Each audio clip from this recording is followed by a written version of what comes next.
Hello there, this is the World News at 12 on Voice of the People 90.3 FM. I am Solomon Hoffem, and here are our top stories. Bandits kill 38 hostages after collecting 50 million naira ransom in Zamfara. NEMA confirms 13 dead and 26 rescued in Niger boat accident. State on high alert as Adamawa flood death toll rises. Lagos State government urges doctors to shelve 3-day warning strike. Blackout looms in Lagos as TCN begins 25-day maintenance work on Monday. Tinubu overfeeding Nigerians with wrong statistics, Peter Obi says. On a foreign scene, Trump and EU chief strike trade deal in transatlantic standoff. And then sport, Bafana to host Super Eagles September 9 in World Cup qualifiers. Those are our top stories. Details coming up now.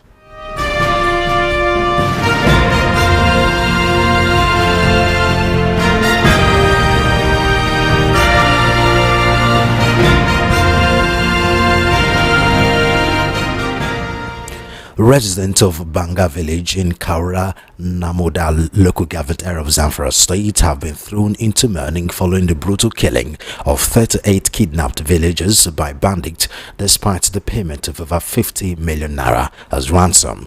The chairman of Kaura Namoda local government area, Manir Aidara Kaura, while confirming the incident to newsmen, said 56 persons were reportedly abducted from the village and 18 were later released. He added that the freed 18 victims have been admitted to hospital for medical treatment. A resident of the village, Ibrahim Banga, earlier said that the bandits invaded the community months ago and abducted 53 people. He explained that the kidnappers demanded 1 million naira per hostage, and after several weeks of effort, the community managed to raise and deliver the sum. Banga, however, confirmed that only 18 of the captives were eventually released. He appealed to both the federal and Zamfara state governments to urgently extend military operations in the area, which he said would help restore peace, facilitate the return of displaced persons, and rescue those still held by the criminals. Meanwhile, in Niger State, troops of the Nigerian Army, in collaboration with hybrid forces and backed by intelligence from the Department of State Services (DSS), reportedly neutralized no fewer than 45 bandits in the Boro village, Shiruru local government area of the state. A boat carrying 39 passengers have capsized in Shiruru local government area of Niger State. The incident claimed the lives of 13 individuals. Confirming the incident, the Niger State Emergency Management Agency in SEMA said 26 people were successfully rescued. In a statement, Nsema's Deputy Public Relations Officer Malik Baba Suleiman said the dead victims have been buried according to Islamic rite. He said the agency's search and rescue operation, which began immediately after the incident, led to the recovery of all 13 bodies. Among the deceased were 8 women, 3 men, and 2 children. Though the identities of the victims are yet to be released, but the incident has since thrown the community into a state of mourning. The ill-fated boat, which was reportedly overloaded with goods and passengers, capsized near Guni village around 11:45 a.m. while en route to Zumba. It is believed that the mishap was caused by water turbulence and possible overloading, though investigations are still ongoing. The Niger State government, through Nsema, has warned river users to observe safety guidelines and avoid overcrowding boats, especially during the rainy season when water levels rise unpredictably. Meanwhile, following the devastating flood that swept through parts of Adamawa State on Sunday, leaving dozens, many of them children, missing and hundreds displaced, other states across the country are scrambling to avert a similar catastrophe, according to a report. With floodwaters wreaking havoc in communities like Shagari Low Cost and Yalde Pate in Yola, the Adamawa state capital, the disaster has triggered widespread emergency response efforts nationwide, from Anambra to Sokoto to Gombe, Edo, Ogun, Bayelsa and beyond. State governments are activating flood preparedness plans, clearing drainage drainage channels, assessing dam stabilities, and intensifying public sensitization campaigns as warnings from meteorological agencies signal a potential severe flood season ahead. The torrential rain began around 1 a.m.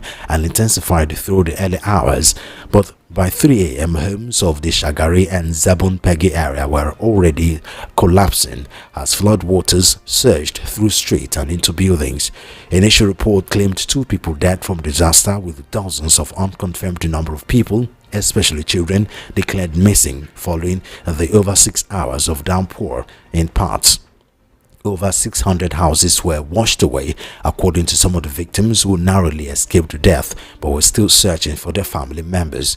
As at the time of this broadcast, a report indicates that at least 8 people have been found dead. And now to Lagos State matters, where the government has appealed to medical doctors to shelve their 3-day warning strike scheduled to begin today, saying negotiations and engagements with the medical guild are ongoing. This is contained in a statement issued by the Director of Public Affairs in the Lagos State Ministry of Health, Tubosun Ogumbowa. The government assured that all grievances of the doctors were being looked into with utmost sincerity and urgency. The Medical Guild is an association of doctors under the deployment and employment of the Lagos State government that on July 26 declared a 3-day warning strike. The warning strike, scheduled to begin Monday, that's today, was announced by the Medical Guild at a press conference on Saturday. The state government acknowledged the concerns raised by the leadership of the guild, emphasizing that the government was particularly concerned over the welfare, motivation and productivity of all healthcare workers in the state. The government commended Lagos residents for their patience and understanding, ensuring the public that contingency plans are being implemented to minimize the impact on healthcare services during the period. A news conference held at the Guild's Secretariat in Lagos, Chairman Dr. Jafet Olubogi said the action followed a series of failed attempts to address the matter through dialogue. Electricity users in Lagos will experience intermittent blackout as the transmission company of Nigeria, TCN, begins a 25-day maintenance of the Omotosho Ikeja West 330 kV power line. The TNC in a statement said the Nigerian Electricity Regulatory Commission (NERC) and the National Independent System Operator (NISO) have approved the critical and crucial infrastructure upgrade. The TNC said in a statement by its General Manager, Public Affairs Ndidi Mba, that the upgrade involves the installation of optical ground wire (OPGW) fiber cable on the Omotosho Ikeja West 330 kV transmission line, scheduled for July 28, 2025 to August 21, 2025 from 8 a.m. to 5 p.m. During the period, the agency said power will be restored through the line after each works day. All other circuits will remain operational to ensure a stable power supply to the Lagos complex during the exercise. NERC NICO approved OPGW installation in a Omotosho Ikeja West 330 kV transmission line. He said the upgrade will enable full operationalization of the supervisory control and data acquisition SCADA system and enhance the real-time monitoring and management of the power grid. Meanwhile, electricity distribution companies in Lagos State, the ECO Electricity Distribution Company AKDC and the Ikeja Distribution Company Ikeja Electric have informed customers about the planned upgrade.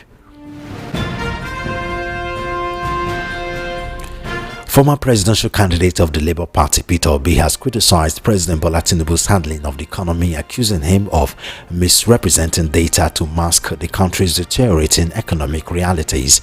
Obi, in a statement posted on Monday via X, referenced the comments made by Tinubu during the 2022 presidential campaign in Delta State, where the then All Progressive Congress flag bearer reportedly mocked him. That would be emphasis on data and statistics. Obi recalled, quote, in November 2022 while campaigning in Delta State, the then APC presidential candidate Bola Tinubu berated the other presidential candidate. He was ashamed to call his name, saying, "Na statistics we go chop. All I want is to put food on the table of Nigerians." Now, 2 years into his 4-year tenure, Nigeria is classified as one of the hungriest nation in the world, with millions of Nigerians not knowing where their next meal will come from. End of quote. Obi accused the Tinubu administration of using wrong statistics to paint a false picture of economic progress. He also stated that President Tinubu is now overfeeding Nigerians with wrong statistics, from wrong unemployment figures, wrong inflation figures, and now GDP debasing, all to put a positive spin on our deteriorating economic and household conditions. It is now time for us to join in Kami and John from our Abuja studio for more news.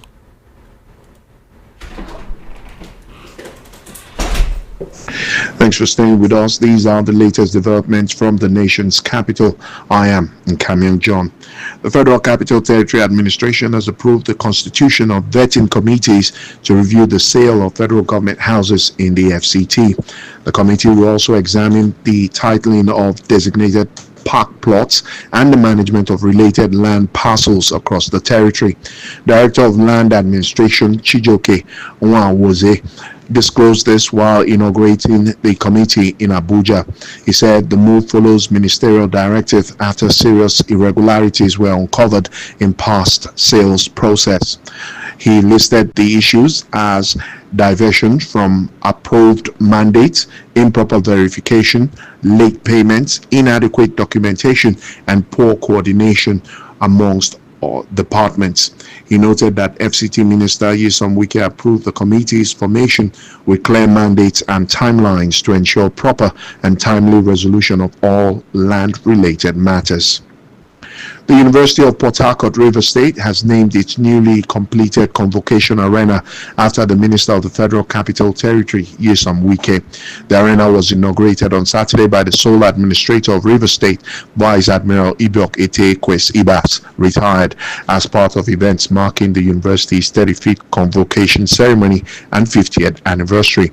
Vice Chancellor Professor Onari Georgewell recalled that the university's first convocation in 1982 took place at the old arena. Speaking at the event, Admiral Ibas praised Wike's contribution to the university's development, describing the project as a reflection of his legacy in infrastructure and education. In his response, Wike, who was awarded an honorary doctorate degree in political science, thanked the university for the recognition, saying Uniport laid the foundation for his political and socio-economic growth. Residents of the Federal Capital Territory have raised concerns over the continuous rise in house rents across Abuja and its districts. Many say the escalating rent prices are forcing them out of their homes and communities, pushing them into less secured areas with poor infrastructure and greater exposure to violent attacks. They are appealing to the FCT Minister Nyesom Wike and the federal government to urgently intervene and regulate the housing market. The residents also urge the minister to reconsider his earlier stance that tenancy is market-driven and beyond government control. They insist that without government intervention, vulnerable tenants will continue to suffer. The residents also decried the absence of a dedicated department within the FCTA to address housing and tenancy issues. Residents of Tungad Ahishere in the Federal Capital Territory have called on the government to urgently provide essential services, including healthcare facilities, electricity, schools, and access roads to ease their hardship. The appeal was made during an inspection visit by the Board of Directors of Action Aid Nigeria as part of efforts to amplify citizens' voices and promote people-centered governance. Village head Sani Yakubu decried the loss of lives, especially among pregnant women, due to the absence of healthcare services. He said most women rely on herbs and traditional birth attendants as there are no qualified medical personnel in the community. Yakubu also described the education facilities as grossly inadequate, with one block of 3 classrooms serving pupils from primary 1 to 6. He, however, commended Action Aid for supporting women in agriculture and for setting up a solar-powered ICT center, which now serves as a digital learning hub for surrounding communities. Also speaking, Assistant Women Leader of the Sekweza Women Cooperative, Hafsat Seidu, urged the government to expand the school to include secondary education and to complete abandoned electricity and road projects, which she said would ease market access and reduce post-harvest losses for women farmers. These are the latest developments in the nation's capital. I am in Kamian John. That was Nkamian John reporting from the studios in the nation's capital. You're currently listening to the World News at 12 right here on the Voice of the People 90.3 FM. We head now to a news analysis.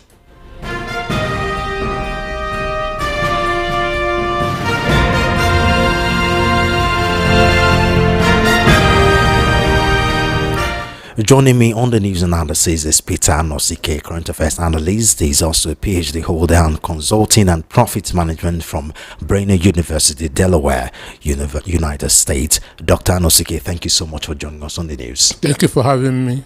Now let's go to the first topic for discussion, where you keep hearing bandit attacks, especially in the northern parts of Nigeria. And this time it's in Zamfara states, where and one will be expecting that with all the bandit attacks we've been having, and with how the president Bola Ahmed Tinubu will keep pronouncing and urging security agencies to do something about this attack, one would expecting things to go down, not going from bad to worse. Well, for me, it's not just in the north, it's everywhere in the country. It is everywhere in the country. On Friday, but it is most predominant in the north, I'm afraid to say. Because they have more land space. The north is just the south is just 1/3 that's of the north. So that is it. It is widespread. On Friday, I heard that in Arondi's work in Imo State, unknown gunmen just entered the village and killed scores of people. So it's not, it is everywhere. The primary responsibility of any government is protection of life and property. That is number one. That's the reason why you pay tax, for government to protect you in return. So any government that is not doing that has failed. So the APC government headed by Bola Ahmed Tinubu has failed Nigerians in the area of security. What people are resorting now is self-help. You read where a community has to raise millions to pay ransom. And after paying that, they'll still be paying tax to government. And that's not even a guarantee that the people will be rescued. They're like in the first news here, they paid a 50 million naira ransom, and most of them were killed nonetheless. You see, so for me, it is pathetic. It's a serious problem. And some time ago, the United States gave their citizens order the states to visit in the country, because generally Nigeria is not safe. What can be done? Because I mean, these insecurities seems to have overwhelmed the Nigerian government, overwhelmed our security architecture. Of course, albeit fingers being pointed to the fact that there are saboteurs both in the government and in the military. What can be done to reduce all this? One, I used to say that accepting responsibility is the beginning of wisdom. Accepting responsibility is the beginning of wisdom. This government has failed to accept responsibility. Some time ago, the National Security Advisor, Nuhu Rebadu, said that Nigeria is now safe. You can travel everywhere you want, even in the night. So that time, I challenged him. I said, travel from Adamawa to Abuja without your bodyguards. Let's see what will happen. Because every leader must lead by example. So one, they are playing politics with security. That is one. They will tell you what they will hype on their few achievements while denying the reality. So what's happening? They have failed to accept responsibility, and when you don't, when you fail to accept responsibility, you will not have the humbleness to address it. So that's where we are. This government has no capacity to address the security challenges of the country.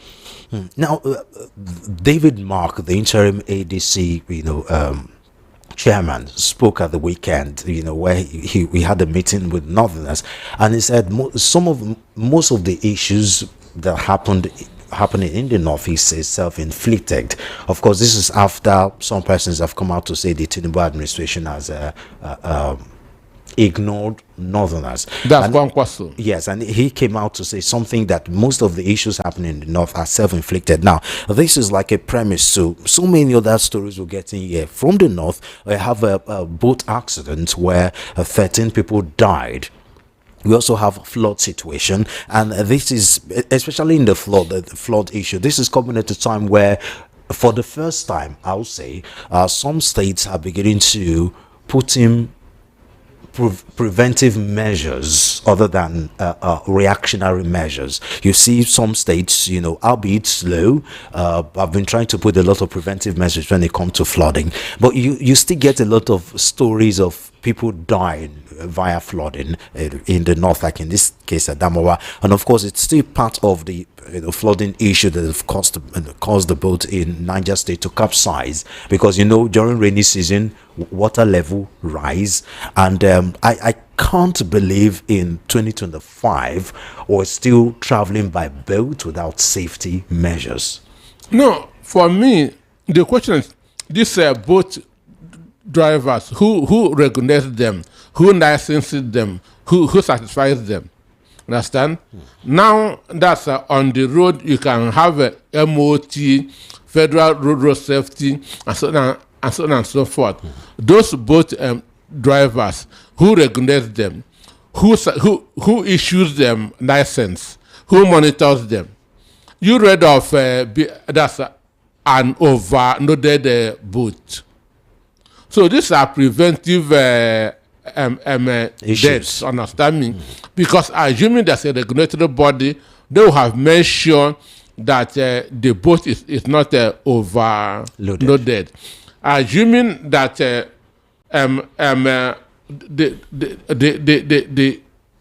drivers were trained and licensed, they will have known how to avoid certain things. And again, Nigerians, as David Mark said, are also their own problems. Why must you be inside an overloaded boat? Understand me? Without life jackets, no less. Even to me, with a life jacket, they don't even make any meaning, because you might fall inside the water, and there are dangerous sea animals. So the right thing must always be done. And for this rainy season thing, this is what happens annually. You should know that between so and so season is a rainy season. Rain must fall. So you should start in time to address those issues. You should start in time to address those, rain-prone areas, flood-prone areas. You begin to address them before rainy season. So that's why I talk about people who want power but don't know what to do with power. And that's what most of our politicians do. They want power, but they don't know what to do with power. They want to answer governors, ministers, senators, but they don't know that every position comes with a responsibility. They want position, but they don't want the responsibility, and that's the problem. So, going back to what David Mark says, and it talked about the poverty level in the North, and it made me remember a statement I heard from someone that the northern part of the Nigeria, they are both the richest in Nigeria and the poorest in Nigeria, with the gap very wide. And what do you think that is in when you consider a lot of these things going on in the north, putting all that into consideration? Well, a lot of things that are going on in the north. The desertification is going on in the north. Understand? Insecurity is more pronounced in the north. And with insecurity, people are driven from their farms. Many of these people that are driving Okada in the south are farmers in the north before Boko Haram became violent. So they were driven from their farms. And when people are chased out of their farmlands, there will be hunger. Because when more money chases a few foods, you have inflation. And again, like Chad basin is drying up, and a lot of famine used to go on there, and now it has been occupied by both Boko Haram and ISWAP. And one begins to wonder, the elites in the north, what are they doing? Well, because I mean, a whole lot of money there. Well, for me, they want to use other people as voters, understand me? Because when Goodluck Jonathan was building schools in the north, some of the elites, they weren't happy about it. Because they feel that education will open their eyes. So, as the remark said, they are their own problems. Religion is affecting them. Politics is affecting. A lot of things is skewed against them. Understand? After all, number one, the richest Nigerian is from the north. The second richest Nigerian is also from there. Understand? So these people are suffering in the midst of plenty, because they have a very good soil that can produce food even for West Africa as a whole. I mean, most of the food in Nigeria comes from there until, of course, insecurity comes and messed everything up. They can provide West Africa as a whole with food, but with insecurity and other things, it has become a land of hunger. Now let's come to Lagos, where the Lagos state government has appealed to medical doctors to shelve their 3-day warning strike scheduled to begin today, saying negotiations and engagement with medical guild are underway. We keep talking about how lots of intelligent heads keep leaving the country, especially medical practitioners. One would not be expecting, for the few medical practitioners still left in Nigeria. Of course, we keep producing lots of them, every year, and a large portion of them keep leaving the country. And then the few ones here, one shouldn't be expecting to hear this kind of stories where the few doctors left will have to fight and threaten with strike to get their entitlement. I mean, not definitely, if it can happen in other states, definitely not Lagos state. That will be shocking, to say the least. Why should it happen in the other states? Because, I mean, Lagos state is one of the richest states in Nigeria. No, it is the richest state in Africa as a whole. Exactly. Lagos is the richest. So we shouldn't be hearing this kind of stories from Lagos state. So the issue is this. For me, this is when a government don't have empathy. Because you must not wait for your son or daughter to complain of hunger before you give him or her food. It is wickedness on the part of the government. It's only when they begin to complain that to protest, you now call them and begin to make a lot of promises. Doctors are leaving Nigerians in droves to Saudi Arabia, to Europe, and so on and so forth. Understand? But instead of taking care of them here, I remember some time ago the Lagos State University Teaching Hospital has to call retired medical personnel because they are having shortage of staff. But treat those who are still I want to use that word, unfortunate, who are still unfortunate to be in the country. Treat them well. They cannot. It's only when they begin to protest, you now begin to talk about their welfare. That shows no empathy on the part of the government. And talking about there's no state in Nigeria that can be compared with Lagos in terms of IGR, because Apapa, Etiosa are all richer than a lot of states in the country, and these are just two local governments in Lagos State. So for me, it shows that the government has no empathy. That's on the people.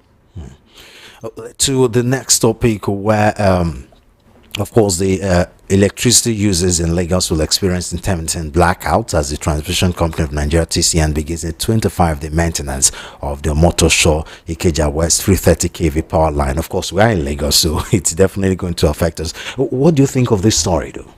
Well, one thing is that we are already used to it. Understand me? We are already, so they cannot threaten Nigeria with darkness. Understand? They cannot threaten Nigeria with darkness. And you know, when they come up with already living in darkness we already for used decades. to it. Understand me? When they come with their NEPA, never expect power. Always. I mean, but we're no longer NEPA. We are right now. I can't even keep up with the nomenclature right now. It is the same. Is it PHCN now, or is it just it is the same NEPA. So for me, my concern is those that are using estimated bills, estimated meters, because you see, they will still pay what they are paying before or even more. You will be in darkness for 15 days, bill will come, you pay more than you are supposed to pay. So my concern is those who are using this estimated bill, because they are paying for what they are not consuming, which is fraud. They are paying for what they are not consuming. So whatever people are paying their bills, therefore they shouldn't be in darkness, because this their ABCD is not even functioning. It is not. It's not functioning. Understand? Whether you are in 9A, 9B, everybody is being treated the same way.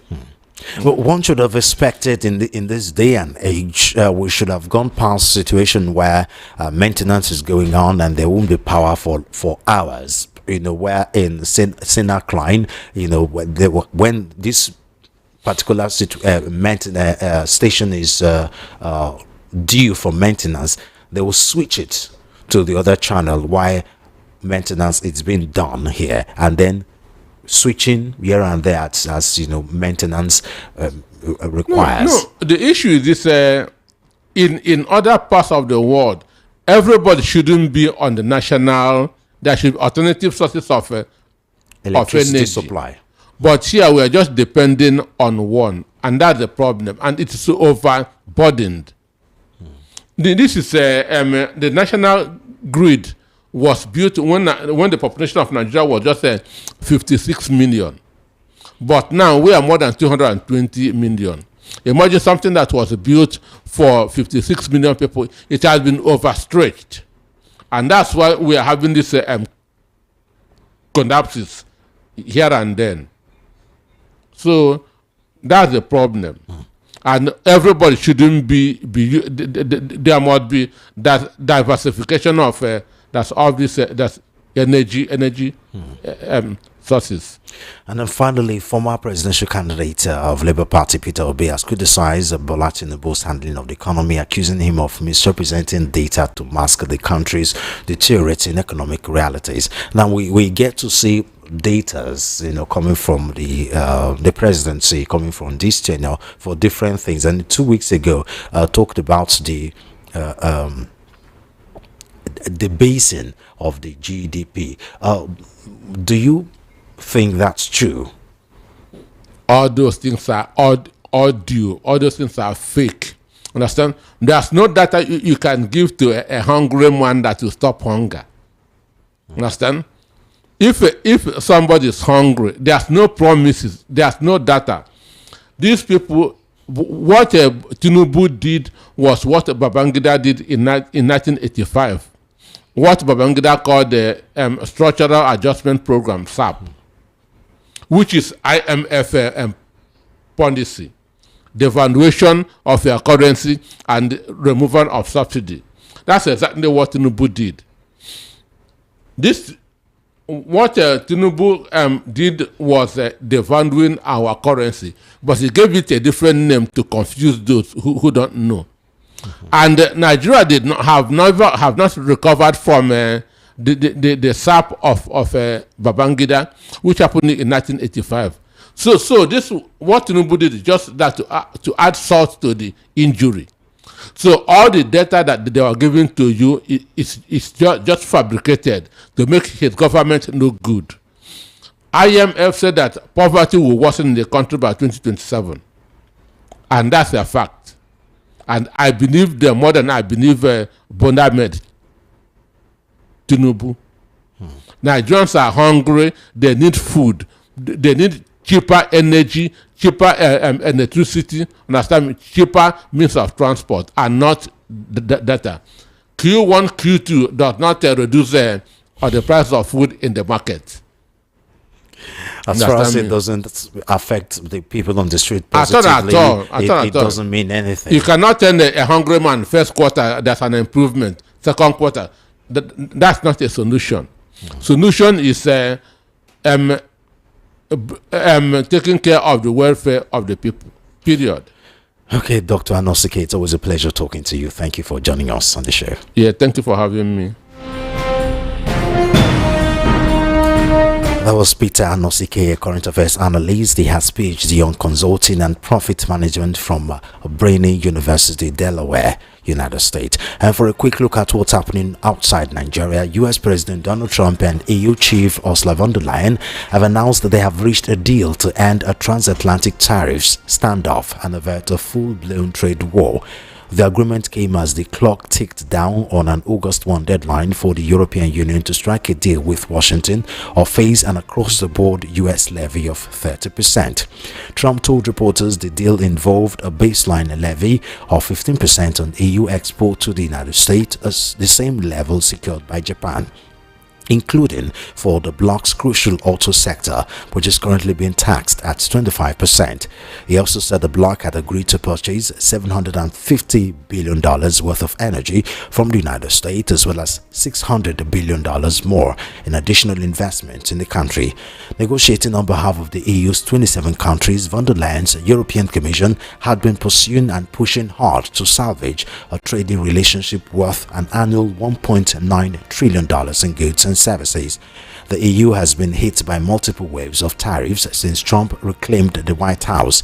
It is currently subject to a 25% levy on cars, 50% on steel and aluminium, and an across-the-board tariff of 10%, which Washington threatens to hike to 30% in a no deal scenario. Brussels has been focused on getting a deal to avoid sweeping tariffs that would further harm its sluggish economy, with retaliation held out as a last resort. But the deal is, as outlined by Trump, appeared to fall short of EU expectations. At least 38 people have been killed and 15 others injured in an attack on a church in Eastern Democratic Republic of Congo, DRC. The attack, carried out by suspected members of the Allied Democratic Forces ADF wielding guns and machetes, took place at the church in Ituri province's Commander City. The ADF, with ties to ISIS, is a rebel group that operates in border land between Uganda and DRC and has routinely conducted attacks against civilian populations. Several houses and shops were also burnt down, and many people remain missing after the attack, which happened while Catholic Christians were attending a prayer vigil at the church run by a Caritas charity. The rebels mainly attacked Christians who were spending the night in the Catholic Church, said Christophe Munyadero, a human rights activist present at the scene in Commander. DRC's Radio Okapi reported the death toll as 43, blaming it on the ADF. More than 20 victims were killed with bladed weapons during a prayer vigil in a church, the radio said. Other bodies were found in burnt houses nearby. And finally, on sports, South Africa's Bafana will play host to three-time African champions Nigeria in 2026 FIFA World Cup qualifying match at Tokyo Stadium in Bloemfontein on September 9. A statement by Ademola Olajire, NFF head of communications, noted that the highly anticipated game will commence at 4 p.m. GMT, which is 5 p.m. Nigerian time, and 6 p.m. in South Africa. Formerly known as the Vodacom Park and later as Free State Stadium, the Toyota Stadium in South Africa's judicial capital was opened in 1995 and has capacity of 46,000 spectators. The potentially explosive Match Day 8 encounter is expected to have enormous implications for which team will eventually win the only ticket from Africa's qualifying Group C to the 2026 FIFA World Cup finals. This also comes 3 days after the Super Eagles would have hosted Rwanda's Amavubi on September 6. And just before we go, here again are the top stories. Bandits kill 38 hostages after collecting 50 million naira ransom in Zamfara. NEMA confirms 13 dead and 26 rescued in Niger boat accident. States on high alert as a Damoa flood death toll rises.